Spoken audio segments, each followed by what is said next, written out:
স্বাগত ডিবিসি দেশের সংবাদে। আপনাদের সাথে আছি অর্ঘমিত্র তরফদার। এবার জানাবো খবরের বিস্তারিত।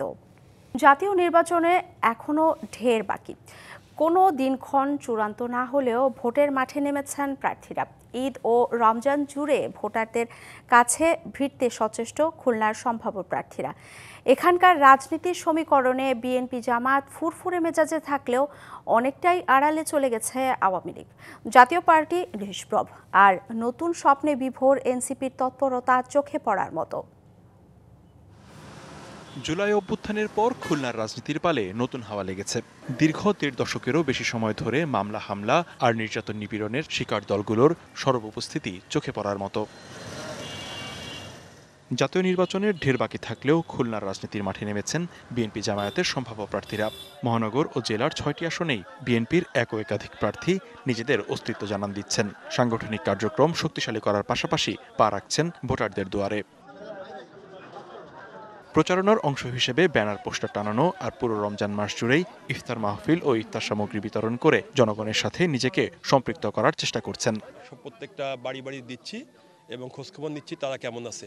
অনেকে আমাকে ধরেছে যে ১৭ বছর তারা ভোট দিতে পারেনি, এবার তারা ভোট দিতে পারবে কিনা। আমরা আন্দোলনে ছিলাম, সংগ্রামে ছিলাম, সংগঠনে ছিলাম, আমরা নির্বাচনেও মাঠে থাকব। আমাদের নেতাকর্মীদের নিয়ে আমরা এখনো রাজনীতি ময়দানে আছি। পিছিয়ে নেই জামায়াত ইসলামীও।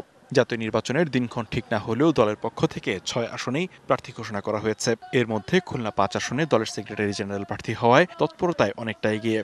নির্বাচন কবে হবে সেটা পরে, কিন্তু সেই নির্বাচনের করার জন্যই প্রার্থী ঘোষণা হয়েছে এবং তার আলোকে খুলনার ২ আসন সহ খুলনার সর্বস্তরের মানুষকেই আমরা ঈদের শুভেচ্ছা জানাচ্ছি। নির্বাচনী আবহ দেশে তৈরি হয়েছে, জামাতও নির্বাচনে অংশগ্রহণের সিদ্ধান্ত নিয়েছে। সেই মোতাবেক আমরাও নির্বাচনী এলাকার ইউনিয়নে, গ্রামে, গঞ্জে, উপজেলায় আমরা জনগণের মাঝে যাচ্ছি, সভা সমাবেশ করছি, মত বিনিময় করছি। রাজনীতির মাঠে নাম লেখানো নতুন দল জাতীয় নাগরিক পার্টিও তাদের সরব উপস্থিতি জানান দিচ্ছে নানামুখী গণসংযোগে। এনসিপি মাঠে আছে এবং তৃণমূলে, এই জন্য আমরা তৃণমূলে ডোর টু ডোর কাজ করে যাচ্ছি এবং একেবারে শ্রমজীবী মানুষ থেকে শুরু করে সর্বসাধারণ মানুষের দোরগোড়ায় পৌঁছানোর চেষ্টা করতেছি। যে আমরা দল গোছানোর জন্য চেষ্টা করতেছি, আর এর মধ্যে সামাজিক যে কার্যক্রমগুলো আছে, ইফতার মাহফিল কিংবা বিশেষ করে ঈদ সামগ্রী এবং উপহার বিতরণ, এটা আমরা আসলে শহীদ পরিবারের সাথেই যোগাযোগটা করেছি। কোনো উপঢৌকন বা বিনিময় নয়, রাজনীতিতে গুণগত পরিবর্তন আনতে দরকার সুস্থ সংস্কৃতি। প্রার্থীরা তা বিবেচনায় নেবে বলে আশা প্রকাশ সচেতন মহলের।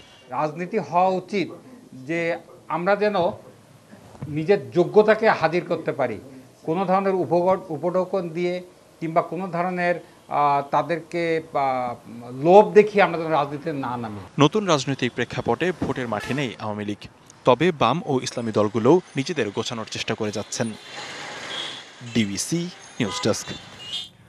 জুলাই আন্দোলনের শহীদ রাজশাহী কলেজের শিক্ষার্থী আলী রায়হানকে ঘিরে ছিল দরিদ্র বাবা মার স্বপ্ন। ঈদে মা বাবা সহ পরিবারের সবার জন্যই উপহার নিয়ে আসতেন রায়হান। শহরে লেখাপড়া করতে যাওয়া হতদরিদ্র পরিবারটির সব স্বপ্ন বেড়ে উঠেছিল রায়হানকে ঘিরে, কিন্তু অসময়ে সেই সন্তানকে হারিয়ে নিঃস্ব পুরো পরিবার। রায়হানের পরিবারে তাই ঈদ এখন বিষাদের ঘেরা। আমার সন্তানের খানা আমার ঈদ খুব কষ্টে কাটিয়েছে। এটা তো আমার বড় সন্তান ছিল, ও তো আমার স্বপ্ন ছিল। রাজশাহী কলেজে পড়তেন পুঠিয়া উপজেলার মঙ্গলপাড়া গ্রামের আলী রায়হান। যুক্ত ছিলেন ইসলামী ছাত্র শিবিরের রাজনীতিতে। ৫ই আগস্ট রাজশাহীর আলুপট্টিতে ছাত্রদের পক্ষে মিছিলে অংশ নিয়ে শহীদ হন তিনি। সন্তানের রক্তে দেশ নতুন করে স্বাধীন হয়েছে, মায়ের কাছে এটাই সান্ত্বনা। আমার এটার জন্য গর্ব হয় যে আমার সন্তান দেশের জন্য জীবন দিছে, দেশের জন্য শহীদ হয়ে গেছে। এটা ভাবলে আমার একটু মনটা হয় যে আমার সন্তানের রক্তের বিনিময়ে, জীবনের বিনিময়ে দেশটা আবার নতুন করে স্বাধীন হচ্ছে। ছোট ভাইয়ের জন্য ঈদে পাঞ্জাবি আনতেন, একসঙ্গে যেতেন নামাজেও। এবার ঈদে এই শূন্যতা মানতে পারছেন না পরিবারের সদস্যরা। আগের দিনে সন্ধ্যাবেলা আসতো, এসেই বলতো যে রাধা তোর জন্য পাঞ্জাবি নিয়ে আসছি, দেখতো কেমন হয়েছে। নামাজে আমাদের সাথেই যাইতো, আমাদের সামনে ঈদগাহ আছে, ওখানে আমরা সকলে নামাজ পড়তাম। ছেলের স্বপ্ন ছিল বাবা মাকে নিয়ে শহরে বাড়ি করবেন। সেই স্মৃতিচারণ করতে গিয়ে চোখ ভিজে আসে বাবার। বলতো মাঝে মধ্যে বা আর কিছুদিন ধৈর্য ধরো, আল্লাহ যদি সহায় থাকে, যদি চাকরি বাকরি পাই, আল্লাহ দিলে তোমাদের নিয়েই আমি শহর যাব। শহরে লেখাপড়া করতে যাওয়া হতদরিদ্র পরিবারটির সব স্বপ্ন বেড়ে উঠছিল রায়হানকে ঘিরেই। একদিন সেই স্বপ্ন দেখানো ফেরিওয়ালা নিজেই মরদেহ হয়ে ফিরলেন বাড়ির উঠানে। রায়হানের সাথে কবর হয়ে গেল একটি পরিবারের সব স্বপ্ন। Sourav Habib, DBC news, Rajshahi. মাথা গোঁজার ঠাঁই মিললেও জীবনমান এগোচ্ছে না ভোলার মাঝের চরবাসীর। নদী গর্ভে বিলীন চরটি 90 দশকে ফের জেগে ওঠে, আবারও শুরু হয় বসতি। তবে চরটিতে শিক্ষা প্রতিষ্ঠান থাকলেও নেই শিক্ষক, কমিউনিটি ক্লিনিক থাকলেও থাকেন না ডাক্তার। তবে উন্নয়ন সহযোগীদের পাশাপাশি চরবাসীর জীবনের উন্নতি ঘটাতে প্রয়োজন আরও সরকারি বেসরকারি উদ্যোগ।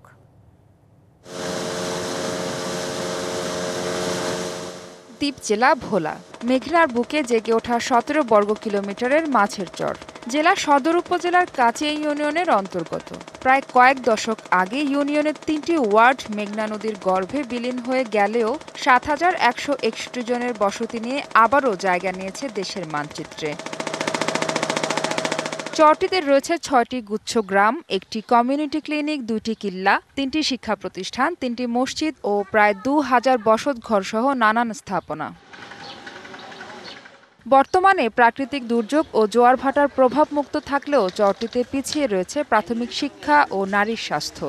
যেটা আমাদের পক্ষে শনাক্ত করা সম্ভব, ওইটা ট্রিটমেন্ট আমরা এখানে দিই। আর যেটা আমরা শনাক্ত করতে পারি না বা বুঝতে পারি না, ওইটা আমরা এমবিবিএস ডাক্তারের কাছে রেফার করি। ইউনিয়ন ভিত্তিক যদি একটা স্বাস্থ্য ক্লিনিক যদি এই জায়গায় দেওয়া হয় তাহলে আরো অনেক ভালো হয়। ক্লিনিক থাকা সত্ত্বেও জরুরি প্রয়োজনে অন্তঃসত্ত্বা অসুস্থ রোগীদের হাসপাতালে নিতে উত্তাল মেঘনা নদী পার দিতে হয়। এই যাত্রায় মৃত্যু ঘটে অনেকের। আমরা অনেক কষ্ট করি আইতে হয়, যাইতে হয়, নিতে হয়। সুবিধা অসুবিধা হইলে অনেক রোগী এই জায়গায় অনেক দুর্ঘটনা ঘটিয়া যায়।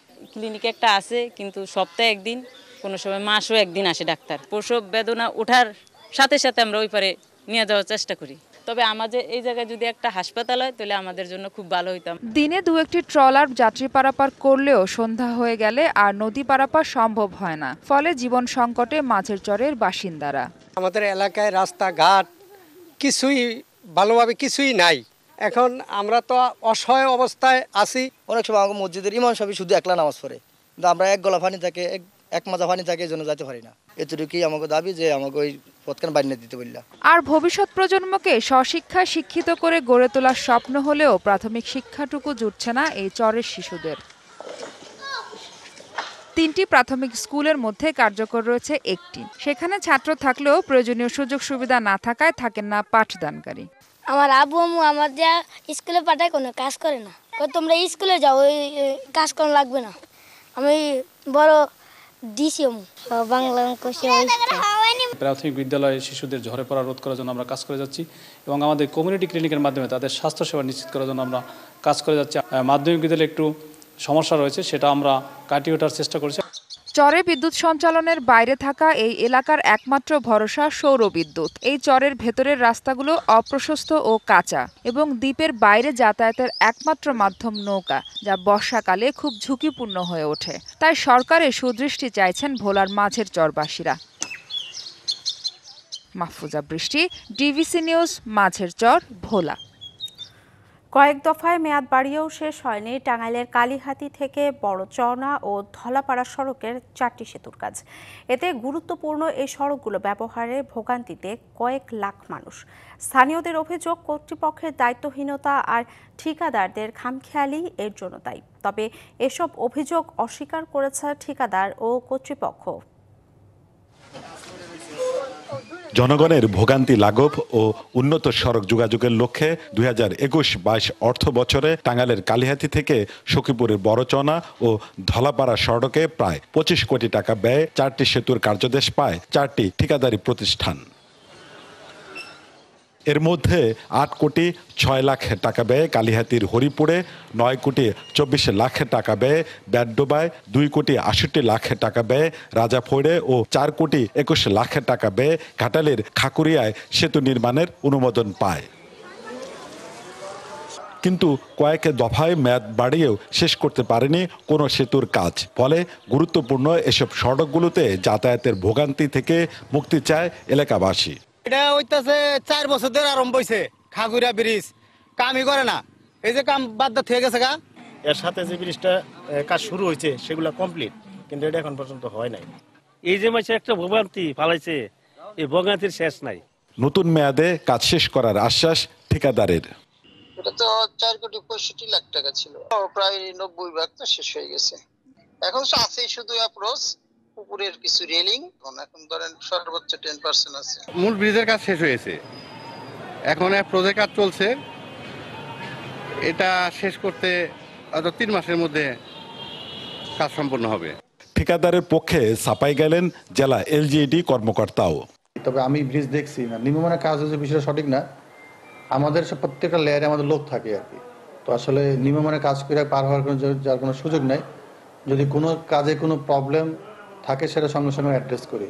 গুরুত্বপূর্ণ এসব সড়ক দিয়ে প্রতিদিন যাতায়াত করেন কয়েক লাখ মানুষ। Sohel Talukdar, DBC news, Tangail. DBC দেশের সংবাদ এই ছিল এখনকার মতো। ডিবিসি নিউজের সংবাদগুলো পড়তে ভিজিট করুন dbcnews.tv আর ভিজিট করুন ডিবিসি নিউজের ফেসবুক পেজ এবং ইউটিউব চ্যানেল। সঙ্গেই থাকুন।